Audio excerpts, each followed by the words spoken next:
कोश में आप सबका हार्दिक स्वागत है। आज मैं आपको संधि पढ़ाऊंगी, संधि के बारे में बताऊंगी। ये आपके कोर्स में है, संस्कृत में भी हैं और हिंदी में भी हैं। पहले तो हम ये जान ले संधि क्या होती हैं। तो महर्षि पाणिनि जी ने संधि के लिए एक सूत्र दिया है, संधि की परिभाषा।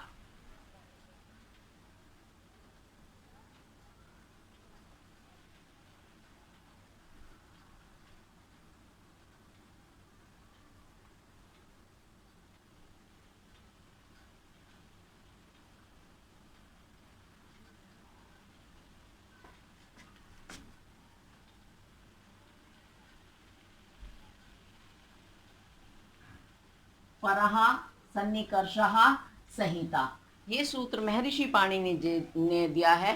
संधि के लिए संधि होती क्या है? परः परस्पर, सन्निकर्षः समीपता, संहिता कहलाती है। संहिता अर्थात संधि, संधि यानी मेल जोड़।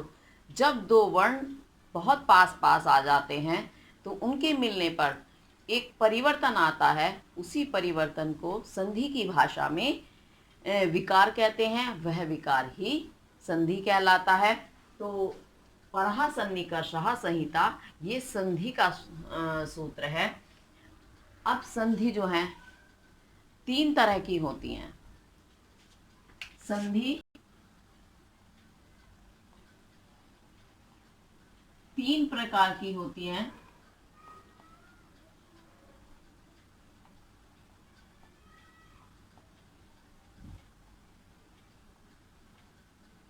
नंबर 1 स्वर संधि, नंबर 2 व्यंजन संधि,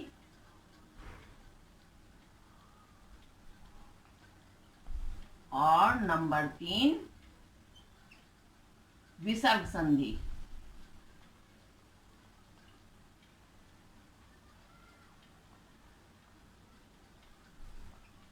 तो तीन तरह की संधि हो गई। जहां स्वरों का स्वरों से मिल होता है वे संधि स्वर संधि कहलाती है। स्वर, स्वर तो आप जानते ही हैं। स्वर मैं इससे पहले माहेश्वर सूत्र में आपको बता चुकी हूँ। आपकी पूरी वर्णमाला स्वर जो व्यंजनों को पूरा करते हैं वो स्वर कहलाते हैं, उनकी मात्राएं लगती हैं। तो जहां स्वरों और स्वरों का आपस में मेल होता है वो स्वर संधि होती है। व्यंजन में व्यंजन प्लस व्यंजन भी होते हैं और स्वर भी। व्यंजन संधि में व्यंजन और स्वर दोनों मिलते हैं आपस में, तो व्यंजन संधि बनती है। और विसर्ग में विसर्ग का ही मेल होता है। विसर्ग में नहीं, व्यंजन भी आ जाते हैं, स्वर भी आ जाते हैं। व्यंजन स्वर इसमें दोनों का ही होता है। तो वो विसर्ग, विसर्ग के बाद यदि स्वर या व्यंजन आ जाए तो वो विसर्ग संधि कहलाती है। इस तरह से आपकी तीन तरह की संधि हो गई हैं। तो उसमें भी एक बार संधि का थोड़ा सा मैं बता देती हूँ। जैसे एक उदाहरण, विद्या प्लस आल्यः। विद्या का अंतिम वर्ण क्या है? आ। उसके बाद क्या आ गया? आ। जब आ के बाद आ यानी स्वर के बाद स्वर आ गया है तो दोनों का मेल हो जाएगा, दोनों के स्थान पर दीर्घ हो जाता है, आ ही आएगा दीर्घ रूप। और जब आप इसे जोड़ के लिखोगे तो विद्या लयः बन जाएगा। इस तरह से ही आपने संधि देखी भी होंगी, पढ़ी भी होंगी, लेकिन आज इन्हें हम डिटेल में पढ़ेंगे। इन्हें साथ साथ अपनी कॉपी में लिखते चलिए। अब उसके बाद मैं आपको आज हम सबसे पहले पढ़ेंगे स्वर संधि। स्वर संधि भी कई प्रकार की होती हैं, कई तरह की होती हैं। तो सबका अलग अलग से हम विवरण पढ़ेंगे। ध्यान से पढ़ना है और साथ साथ नोट करते चलना है। स्वर संधि का सबसे पहला प्रकार है दीर्घ संधि। और दीर्घ संधि का सूत्र है अकहा स्वर्णे दीर्घः। अब आपने माहेश्वर सूत्र सीखे हैं, उनका फायदा अब आपको संधियों में मिलेगा कि ये क्या है। महर्षि पाणिनि जी ने बहुत बड़ी बड़ी चीज़ों को सूत्रों में बांध दिया है। सूत्रों में बांधने का क्या फायदा कि अगर हम बहुत लंबा चौड़ा याद करते हैं तो याद करने में दिक्कत तो आती है, बहुत बड़ा चीज हो जाता है, उसे रटते रटते हम परेशान हो जाते हैं, कुछ आगे पीछे हो जाता है। इसी कारण उन्होंने उस बड़े रूप को छोटे रूप में सूत्र में बांध दिया, और सूत्र में बांधने के कारण जब हम उस सूत्र को एक्सप्लेन करेंगे तो सारी चीज़ खुल के हमारे सामने आ जाएंगी। अब आपने माहेश्वर सूत्र में प्रत्याहार तो सीख ही लिया है। इसका सूत्र का मतलब समझिए अक। अक प्रत्याहार के पश्चात यदि स्वर्ण आ जाए, स्वर्ण यानी समान वर्ण, जैसा अक प्रत्याहार में वर्ण है वैसा ही वर्ण यदि अक प्रत्याहार के बाद आ जाता है तो दोनों को मिला करके दीर्घ हो जाता है। ये इस सूत्र में देखो आपकी दीर्घ संधि कवर हो गई है। इसे ध्यान से अब आप देखो, अक प्रत्याहार के अंतर्गत कौन कौन से वर्ण आते हैं अब आपने याद किए होंगे। आ, हीर्ष दीर्घ दोनों चलेंगे क्योंकि दोनों समान वर्ण हैं, भले ही एक हीर्ष हो एक दीर्घ हो, इससे कोई फर्क नहीं पड़ता।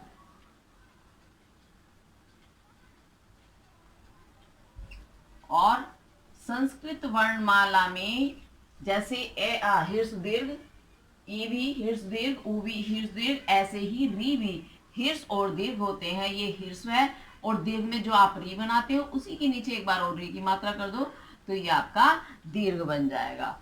तो इस तरह से तुम्हारे स्वर्ण आ गए एक प्रत्याहार के अंतर्गत। हालांकि प्रत्याहार में री वर्ण का समावेश नहीं है, लेकिन संस्कृत वर्णमाला में री भी आते हैं, इसलिए इनको आपको लेना होगा। तो अब प्रत्याहार में ये वर्ण आ गए। अब मैं परिभाषा लिख देती हूं।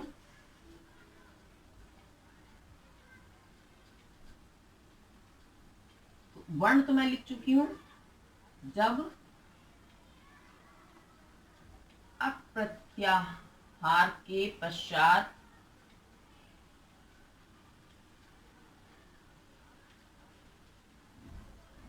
कोई भी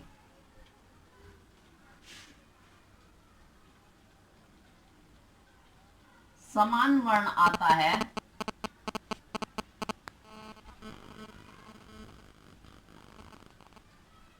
समान वर्ण आए तो दोनों के स्थान पर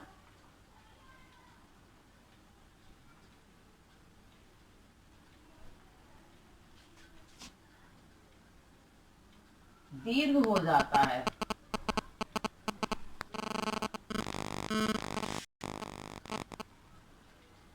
अब ये आप उदाहरण में देखेंगे तो आपको और अच्छे से समझ में आएगा। जैसे हिम प्लस आल्यः।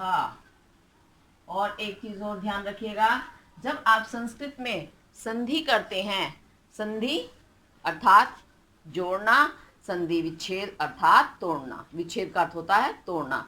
तो ये मैं संधि विच्छेद वर्ण दे रही हूं, इसे हम संधि करेंगे तो ये संधि कहलाएगा। तो संस्कृत में जब हम संधि करते हैं तो संस्कृत का ही पद होना चाहिए।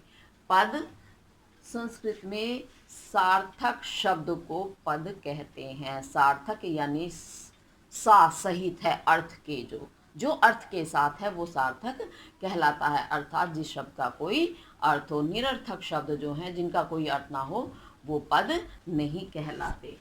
तो संधि होगी, पहले पद का अंतिम वर्ण होगा और दूसरे पद का प्रथम वर्ण होगा। उसके साथ आपको संस्कृत का प्रयोग भी करना है। मान लिया विसर्ग लगे हैं तो विसर्ग आपको लगाने ही हैं। जहाँ जो विभक्ति लगानी है उसका प्रयोग करना ही है। हिंदी में आप इसको हिम प्लस आल्य ही लिख सकते हैं। संधि करने का या संधि विच्छेद करने का नियम हिंदी में भी संस्कृत में भी बिल्कुल सेम है, लेकिन संस्कृत में बस संस्कृत पदों का ही आपको प्रयोग करना है। अगर आपने उसमें विभक्ति वचन नहीं लगाए हैं तो आपका वो पद निरर्थक हो जाएगा। तो देखिए, हिम के अंत में अंतिम वर्ण क्या है? आपको मां लग रहा होगा, लेकिन मां नहीं है। आपको वर्णमाला परिचय में मैंने बता दिया था कि आ स्वर छिपा हुआ है। क्यों? उसके साथ हलंत भी नहीं है, कोई और मात्रा भी नहीं है। इसका मतलब मैं के साथ आ स्वर है, अंतिम वर्ण आ, उसके बाद आ गया आपका आ, यानी अ के बाद आ कैसे स्वर हो गए? दोनों समान, भले ही हीर्ष हो या दीर्घ हो, लेकिन है तो समान स्वर। समान स्वर होने के कारण इन दोनों के स्थान पर दीर्घ हो जाएगा। दीर्घ यानी आ। अब आप इसको जोड़ करके लिखो एक साथ, संधि करो तो ही मां से आपने आ निकाला तो हलंत रह गया वो, क्योंकि व्यंजन अपने आप में पूरा नहीं होता बिना स्वर के। अब स्वर निकाल लिया हमने तो वो हलंत हो गया अपने रूप में। आ लिया का आ निकाला, जब दोनों एक साथ मिले तो बन गया आपका दीर्घ आ। तो आ की मात्रा लगा देंगे तो आपका मैं जो है वो पूरा हो गया, उसके साथ मात्रा लग गई है। अब वो हलंत नहीं रहा और लयः ऐसे ही लिख देंगे जैसे है, हिमालय। अब एक बात और सुनिएगा। अब आप अपने दिमाग में ये सोच रहे होंगे कि मैम ये क्या बता रही है, पहले हीर्ष है फिर दीर्घ है, पहले ही जब दीर्घ आया हुआ है तो इसमें दीर्घ करने की क्या बात। लेकिन ये नियम है, जहाँ जो नियम लगाना है वो लगाना ही है, उसे नियम ही बोलेंगे। भले ही अगर दोनों जगह हीर्ष हो जाता तो भी दीर्घ होता, दोनों जगह दीर्घ आ जाता तो भी दीर्घ ही है। ये दीर्घ संधि का नियम है। तो एक जैसे आएंगे, कोई दिक्कत नहीं है, इससे आपको कोई डरने वाली बात नहीं है। इसको हम दीर्घ ही बोलेंगे, अपनी मर्जी से हम नहीं कहेंगे नहीं जी हाँ तो दीर्घ था तो दीर्घ का क्या हुआ। नहीं, नियम तो लगा है, बाई चांस होता हीर्ष तो हीर्ष तो ही रहता। अब जैसे देखिए, एक ई का उदाहरण दिखाऊंगी, रवि प्लस इंद्रहा। रवि के अंत में अंतिम वर्ण क्या है? हीर्ष ई है। उसके बाद फिर इंद्र की हीर्ष आ गई, दोनों कैसे हो गए? समान स्वर हो गए हैं। तो अब इसे हम करेंगे, जब किसी भी स्वर के बाद समान स्वर आए तो दोनों के स्थान पर हो जाता है दीर्घ। अब यहाँ आपका दीर्घ हो गया। अब जोड़ के लिखोगे इसको आपको, तो रा वा से आपने ई निकाल लिया तो ये रह गया हलंत। इस ई का भी आपने निकाला, लेकिन दोनों का दीर्घ हो गया। जब हम एक साथ लिखते हैं तो फिर मात्रा प्रयोग हो जाती है आपकी, ये दीर्घ मात्रा आ गई दीर्घ वाली, तो आपका हलंत हट गया और ना द्रा रविंद्रहा ये आपका संधि हो गया। इस तरह से सारे उदाहरण समान वर्ण वाले आपके यही तरीका है, इसी तरीके से चलते रहेंगे। आप इसको उतारिएगा फटाफट अपनी कॉपीज में, नोटबुक में, क्योंकि मुझे आपका ये ऊपर वाला रफ करना है और उदाहरण भी देने हैं। तो आपका री का उदाहरण पितृ प्लस ऋणम। पितृ का अंतिम वर्ण री, उसके बाद फिर आ गया री, दोनों स्वर कैसे हो गए? समान। तो समान होने के कारण दोनों के स्थान पर दीर्घ हो जाएगा। अब आप इसे प्लस करके लिखो, पी ता आप वहां से लेंगे और ये दोनों री मिलकर दीर्घ हो गए हैं तो दीर्घ की मात्रा ऐसे लग जाएगी और णम आपका ऐसे ही आ जाएगा जैसे था, ये पितृणम आपका बन जाएगा। ठीक है, उसके बाद हम पढ़ेंगे यण संधि।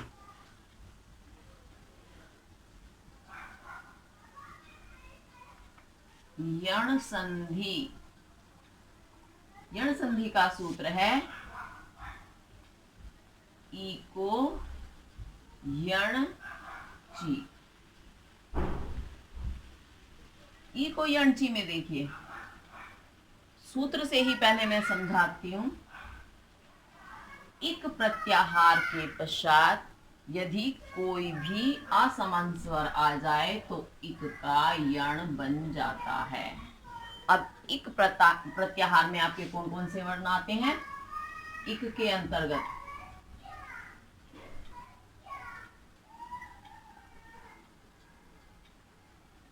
ई, फिर दीर्घ दोनों,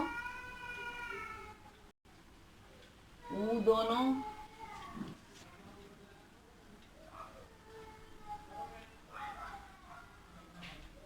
री दोनों,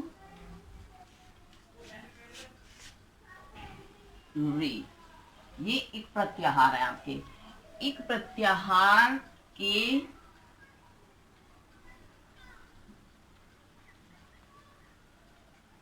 पश्चात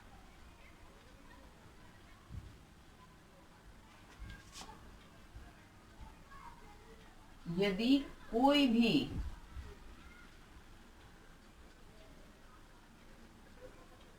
असमान स्वर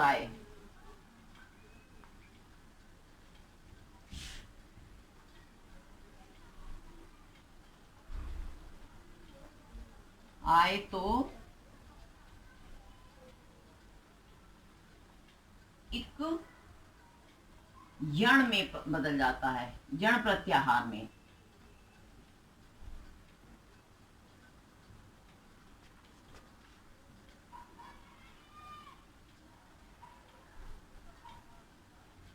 अब यण प्रत्याहार में कौन कौन से वर्ण आते हैं? यण में आते हैं या, वा,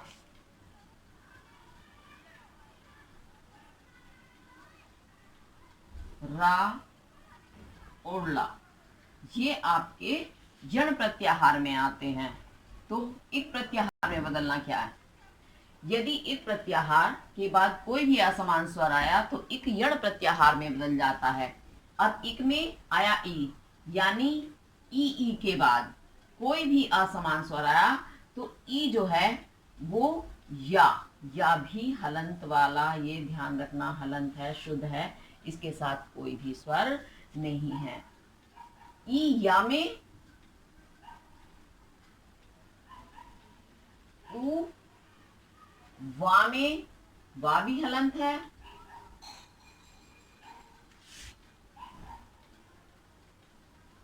री, रा में भी हलंत है, और री, ला में, ला भी हलंत है, ला में बदल जाता है।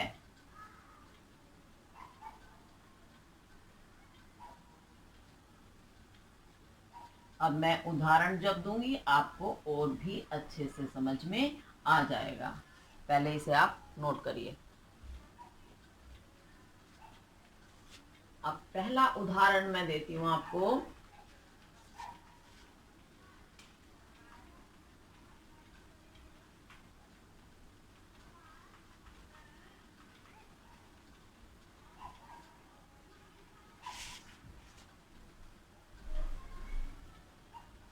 अति प्लस आवश्यकम,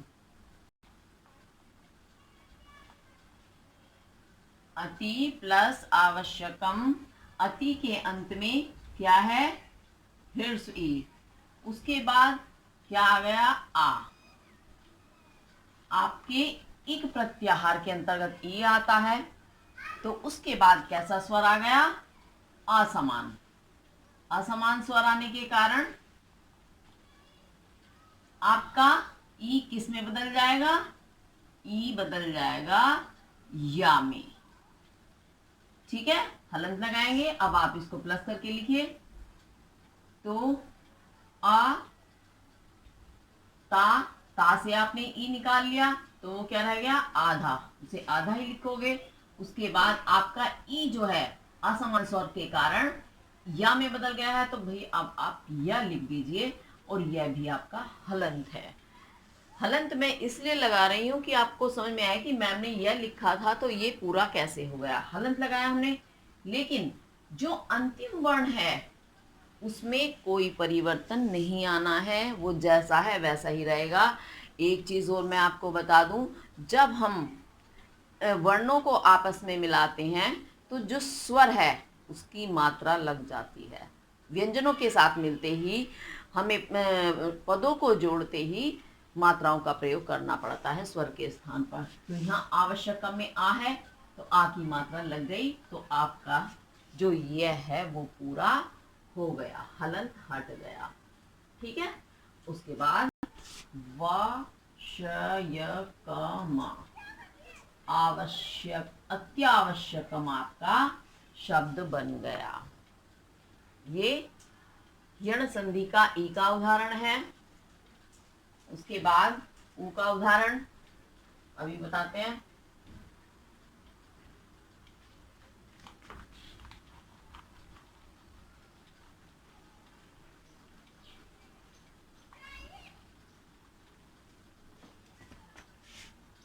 सु प्लस आगतम। सु का अंतिम वर्ण क्या है? ऊ। उसके बाद क्या आ गया? आ। ऊ के बाद कैसा स्वर आ गया? असमान। असमान आने के कारण यन संधि के नियम के अनुसार ऊ का बन जाएगा आपका वा हलंत वाला। अब आप जोड़ करके लिखिए। सा से आपने ऊ निकाला, आपका सह रह गया आधा। फिर ऊ का वा बन गया, वा भी आपका आधा है।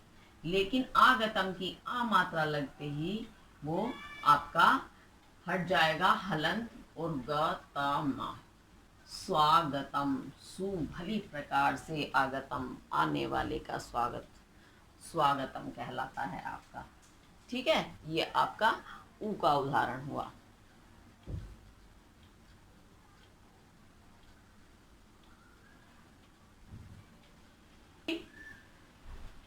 प्लस अर्पितम।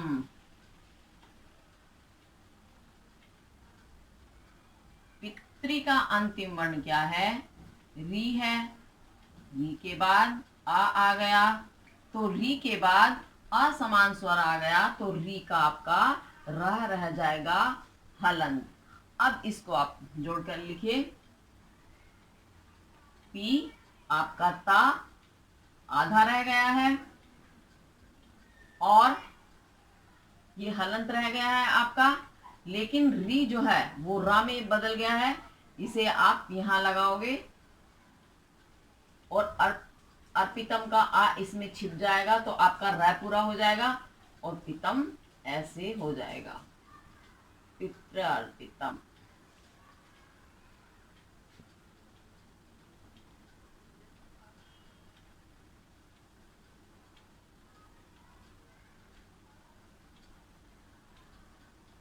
अब उसके बाद आपका री का उदाहरण और नीचे लिख देती हूं मैं।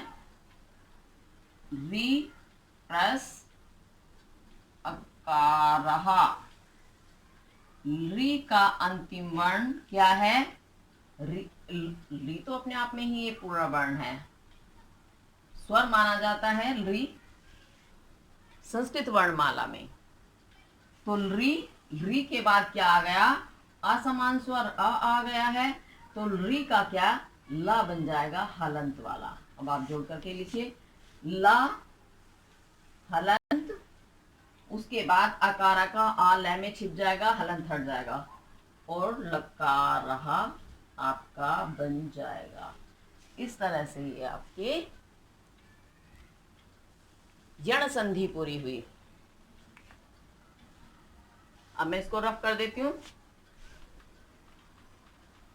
साथ साथ नोट करते चलेंगे।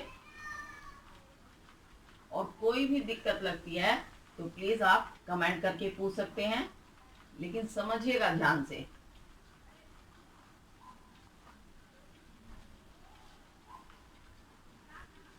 अब आपकी आती है गुण संधि।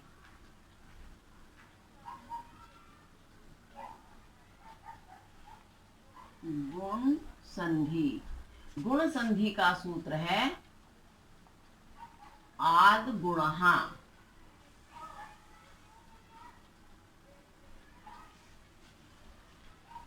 आद गुणहा क्या है? आद, आदि में आ आने से, अ या आ, फिर दीर्घ कोई सा भी हो उसके बाद मैं लिख देती हूँ एक बार तो आपको समझ में आएगा। आ के बाद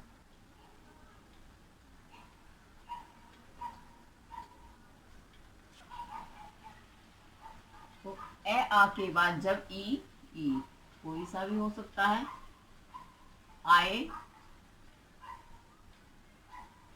तो दोनों के स्थान पर, दोनों यानी ए आ और ई जो भी हो, इन दोनों के स्थान पर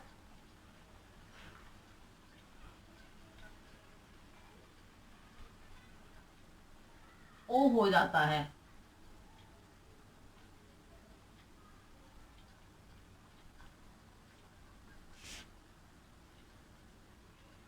और ए आ के बाद जब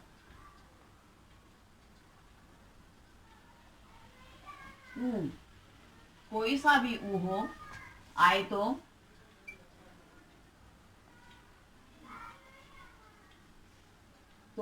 दोनों के स्थान पर, दोनों यानी ए आ और ऊ दोनों के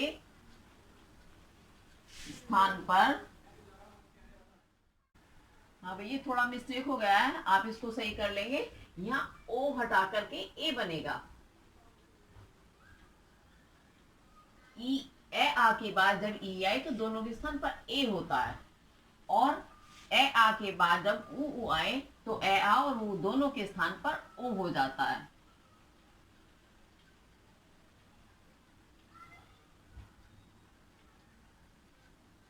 और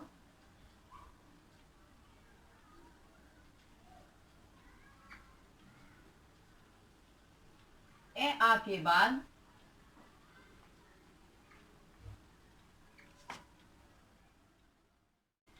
री आए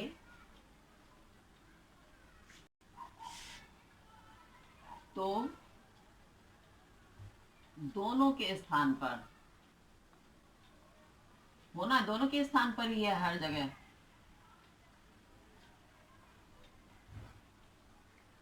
स्थान पर अर, रा हलंत होगा,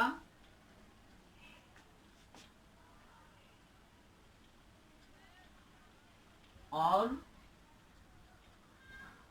ए आ के बाद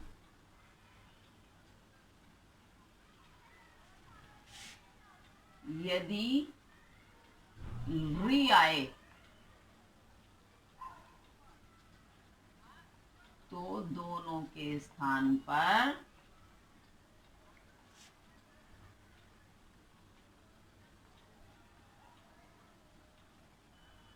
अल हो जाता है।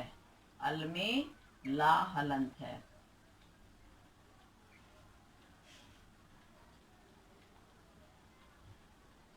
अच्छा, बाकी चीज तो खैर उदाहरण से ही आपको समझ में आएगी ज्यादा अच्छे से, लेकिन एक चीज मैं आपको बता देती हूँ।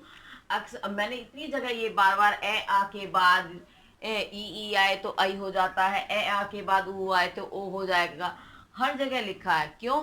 क्योंकि कई बार बच्चे पूछते हैं किन दोनों के स्थान पर, या क्रमशः लिख देने से भी बच्चे क्रमशः पर अटक जाते हैं कि ये क्रमशः का मतलब क्या है। तो इसीलिए मैंने एक एक चीज को अलग अलग करके लिखा है ताकि आपको समझने में दिक्कत ना आए। अब जैसे उदाहरण है,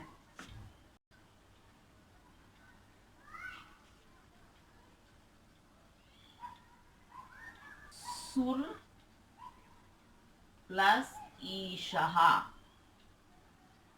सुर का अंतिम वर्ण आ गया, उसके बाद ई आ गया है, तो ए आ के बाद जब कोई सी भी ई आ जाए, हिर्ज या दीर्घ, तो दोनों के स्थान पर क्या हो जाना है?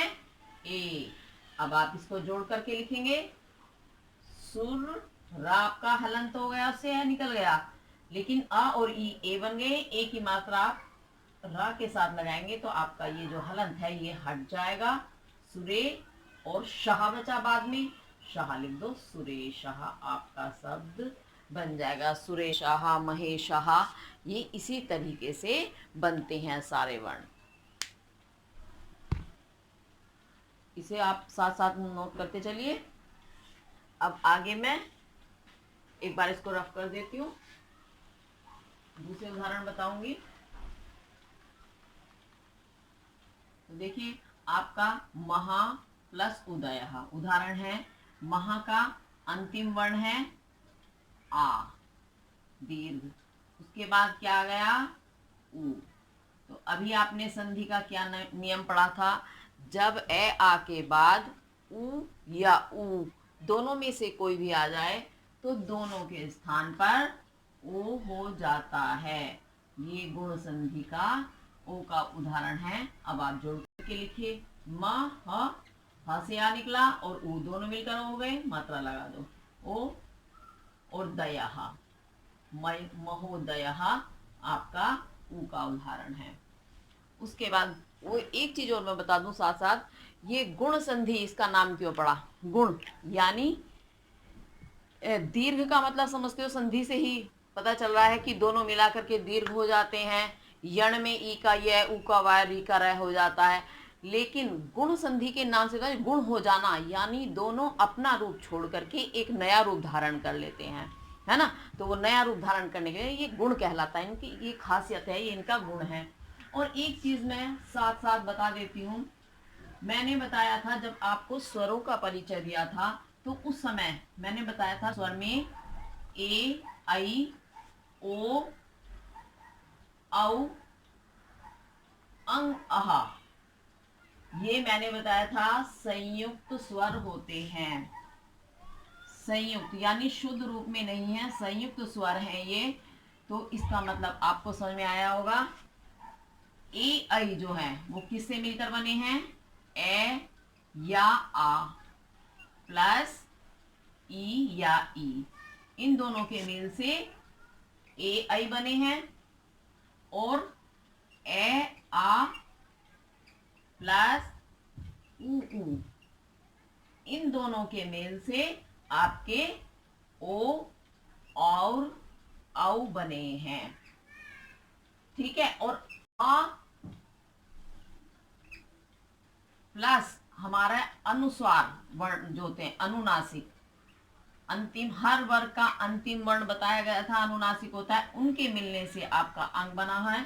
और आ प्लस विसर्ग मिलने से आपका अह बना है।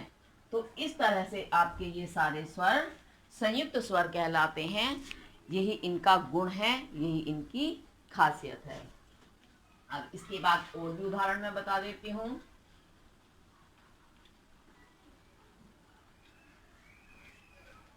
महा प्लस ऋषि ही, महर्षि ऐसे लिखते हैं, महा के अंत में आ गया, उसके बाद री है। तो गुण संधि के नियम के अनुसार जब ए आ के बाद री आ जाती है तो दोनों के स्थान पर अर हो जाता है। तो अर अब आप प्लस करके लिखिए, मह,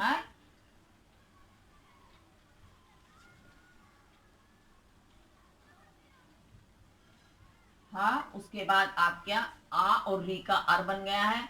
तो आपने हा से आ निकाल लिया था, आपका हा हलंत रह गया। लेकिन ये वाला आ जब हा के अंदर चला जाएगा, हा में प्रविष्ट हो जाएगा तो हा का हलंत हट जाएगा। उसके बाद आपका रा बचा, आधा रा, हलंत लगा हुआ है रेफ। और री भी आपका इसी में मिक्स हो गया था तो शी लिखो। और क्योंकि ये आधा है रा, आधे रै को हम रेफ बोलते हैं और रेफ हमेशा ऊपर लगता है। इस तरह से आपका महर्षि बनता है, ठीक है। ये आप नोट कर लीजिएगा। और उसके बाद एक उदाहरण और आपका रह गया है, इसे भी अभी हम कर लेते हैं। ऊपर लिख देती हूँ।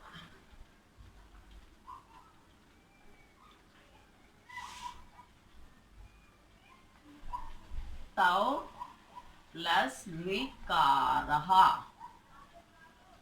तव का अंतिम वर्ण आ और उसके बाद आ गया आपका री। तो जब ए आ के बाद री आ जाए तो दोनों के स्थान पर अल हो जाता है। अब आप जोड़िए, ता, वा का हलंत रह गया है क्योंकि उससे आपने मात्रा निकाल ली है, लेकिन मात्रा उल्टी मिलकर अल बन गए हैं। अल का आ वा में चला जाएगा, हलंत हट गया। ला आपका हलंत है, लेकिन उसके बाद कारह वर्ण आता है, कोई स्वर नहीं है, तो ला आपका आधा ही रह जाएगा और कारहा ऐसे लिखा जाएगा, तब लकारहा। अब चाहे आप ऐसे लिख दो चाहे ऐसे लिख दो, वो आपकी मर्जी है, दोनों ही शुद्ध रूप हैं। ये आपकी गुण संधि का उदाहरण हुआ। आज के लिए तो इतना ही बहुत है, क्योंकि बहुत ज़्यादा बताने से या समझाने से वो सिर से उतारने लगता है। ग्रामर का, व्याकरण का यही नियम है कि उसे थोड़ा थोड़ा थोड़ा डेली हम पढ़ें, वो समझें। इसी कारण तो आपके पूरे पूरे साल क्लासेस चलती हैं, 10-10 11 महीने, क्योंकि एक दिन में ही अगर भरने लगे घड़े को तो वो फट जाएगा, दिमाग में ही नहीं बैठेगा, सारा ऊपर उतर जाएगा। तो इसीलिए थोड़ा थोड़ा बताया जाता है। लेकिन व्याकरण के नियम के साथ मैं ये नियम भी आपको बता दूं कि व्याकरण का यही नियम है, इसका अभ्यास जितना करोगे ये उतना ही ज़्यादा आपका अच्छा होता जाएगा। जैसा कि कहा गया है, करत करत अभ्यास ते जड़मति होत सुजान, और रसरी आवत जाते सिल पर परत निशान। अर्थात बार बार प्रैक्टिस, अभ्यास करने से जो जड़मति होती है, जड़ यानी कुंठित, बिल्कुल जड़ स्थिर हो जाना, जो स्थिर होती है, हिलडुल ही नहीं सकता, उसमें भी सुजान, वो भी जान से युक्त हो जाती है, यानी जानवान हो जाती है, जान आ जाती है उसके अंदर। फिर तो बार बार रस्सी के रगड़ने से जब सिल पर भी, पत्थर पर भी निशान पड़ सकता है, तो ये तो हमारी बुद्धि है। अगर उसे बार बार अभ्यास करोगे तो मस्तिष्क में ऐसा बैठ जाएगा कि जीवन में कभी नहीं उतरेगा। तो अभ्यास करना बहुत ज़रूरी है। इसी के साथ आज के लिए इतना ही काफ़ी। मैं अगली वीडियो में आपके लिए आगे की संधि लेकर के आऊँगी। इसी के साथ साथ धन्यवाद।